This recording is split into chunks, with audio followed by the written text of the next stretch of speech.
Let's first start by reviewing 3/7 divided by 2/3.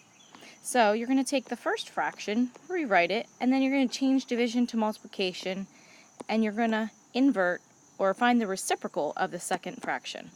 And after that, you multiply straight across. 3 times 3 gives me 9.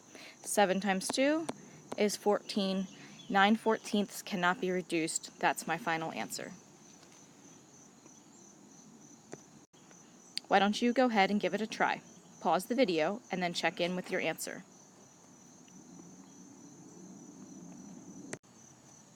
So I did 2/5 times 3 over 2, and that equals 6/10, and 6/10 is reduced to 3/5.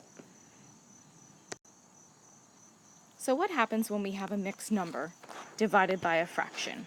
Well, I would change the mixed number into an improper fraction. So here's the quick review on how to do that.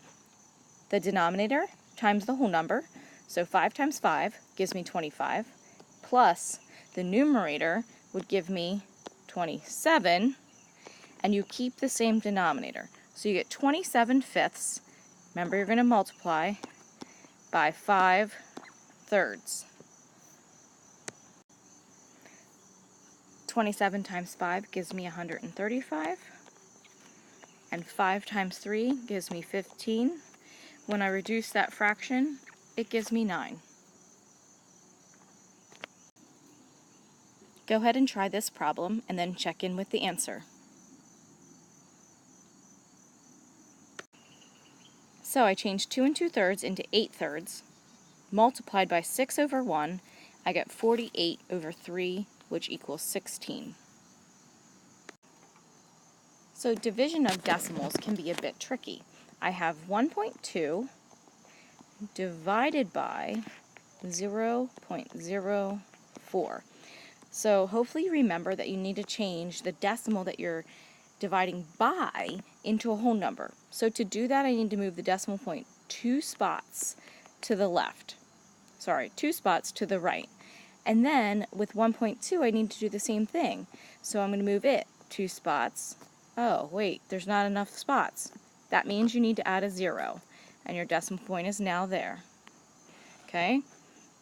So I'm going to rewrite it on the next slide.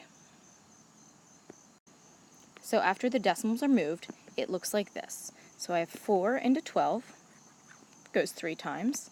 3 times 4 gives me 12. When I subtract, I have 0, and I bring down my 0. 4 does not go into 0, so it goes 0 times, and my decimal point comes straight up, and so my answer is 30. So if you go back to the original question, it was 1.2 divided by 0.04, and that gives you 30. Alright, so go ahead and set up this problem. 1.5 divided by 0.03. Sorry, just 0.3. If you set it up correctly, it should look like this. Then, follow the steps from the previous example. Check in when you're done. Hopefully you got 5 as your answer. If you're still unsure of how to divide with decimals, fractions, or mixed numbers, watch these slides again or check in with Ms. Haynes.